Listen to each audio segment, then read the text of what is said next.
Welcome to the InfoMullet YouTube channel. If you enjoy this content, please like or share. And if you'd like to support the InfoMullet by becoming a mulleteer, visit us on Patreon. We appreciate your support. We've talked about, from COVID-19 perspective, we talked about the world's really beginning to take shape into two different emerging worlds. It's sort of like the tale of two worlds.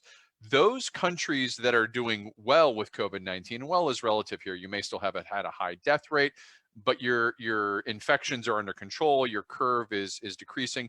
They're largely in the hammer and the dance phase. It's not that it's easy. Australia just yesterday shut down a major border between two of its most populous provinces. It's had cities that are shut down. That's the part of the hammer and the dance. If you have gotten your infections under control, but they temporarily increase, then you do go back from the dance to the hammer, but you can control where you're doing it because you have control. Having that control is key.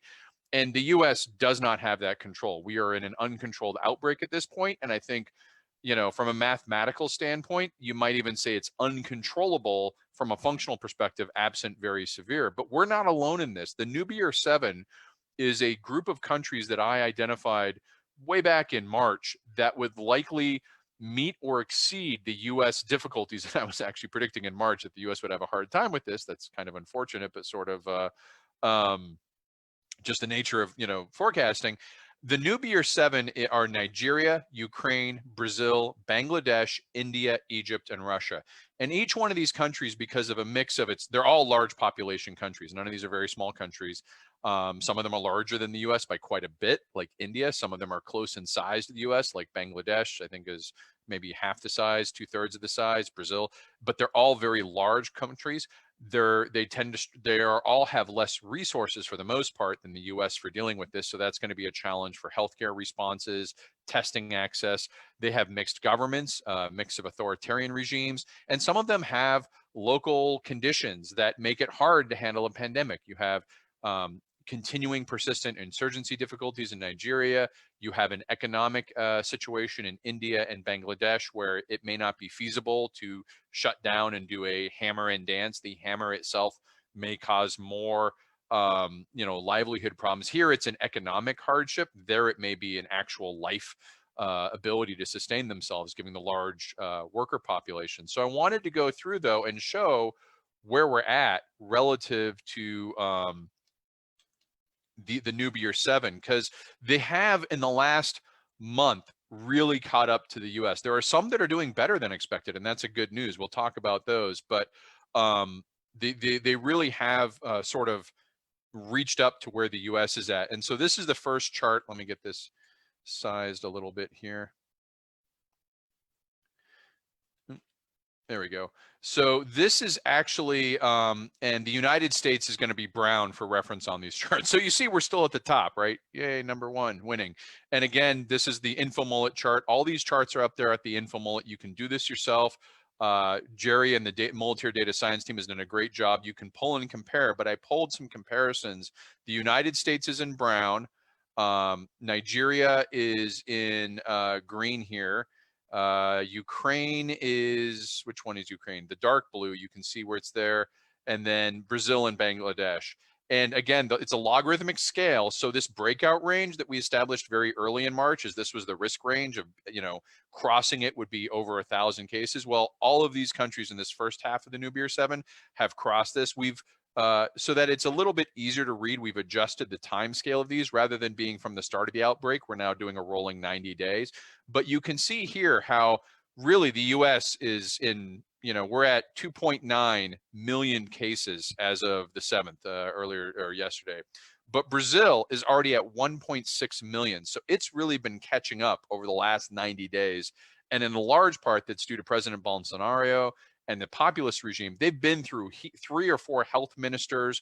They've had the same kind of conflicts that the US has had about taking it seriously or not. Just 2 days ago, the president finally came down with COVID-19. He's been tested 4 times with serious concerns about infection, and he just tested positive for COVID-19.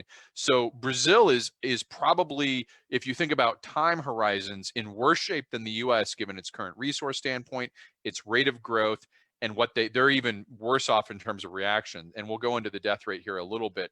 But what's going to be interesting is now you have the head of state of Brazil has caught COVID-19 itself. This would be the equivalent of President Trump catching COVID. Throughout the crisis, he said, I'm an athlete, I'm going to be immune. If it's not going to be a big deal. We're now in a window where probably for most COVID cases, 5 to 9 days is when the crash happens. That's still a couple days out from the president, Bolsonaro, in Brazil. It's going to be interesting to see if he can maintain this visual appearance and this kind of, hey, everything's fine, or whether he's going to be more like Boris Johnson, Prime Minister of the United Kingdom. When he got sick, he was hospitalized, and that really served as a wake-up call.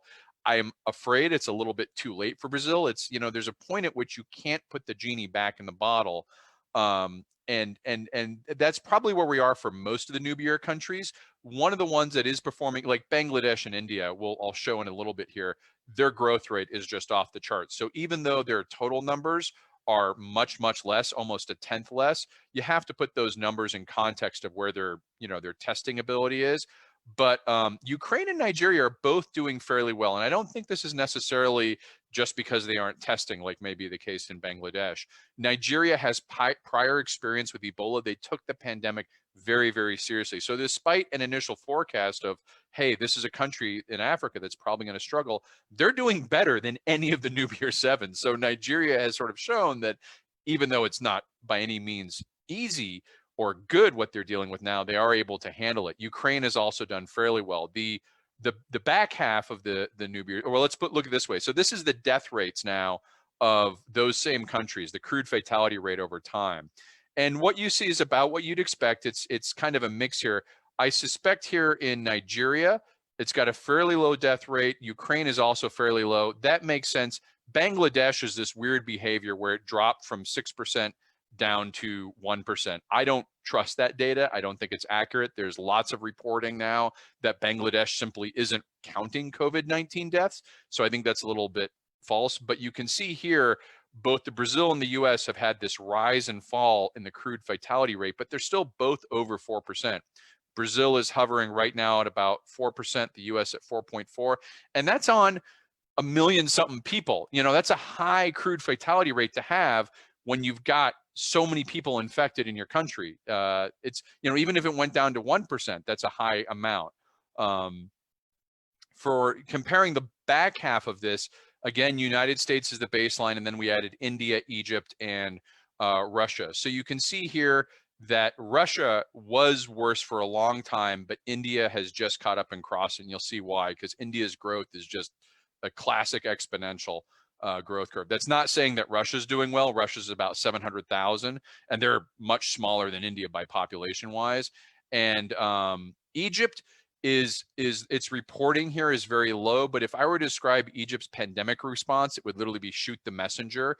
President Sisi has done everything he can to basically fire, arrest, intimidate anyone reporting on the coronavirus outbreak. So I suspect these numbers are very, very low, and will probably, if we got a more accurate accounting, it would be much higher than that. So here's the crude death rate for the NUBBIER. Again, you have in Egypt, you have a high rate that decreased and is now increasing back up. Russia and India are both fairly low. I think that's probably more reflective of underreporting than it is an accurate amount. Again, counting these cases is difficult, but I suspect it's going to be closer to 4%. Thanks for watching the video. Hope you enjoyed it. If you'd like to follow the InfoMullet, visit us on Facebook or Twitter. And if you'd like notifications when we post new video content, click on the red subscribe button below the video. If you've ever wanted to become a mulleteer and support the InfoMullet, visit us on Patreon. We appreciate the support.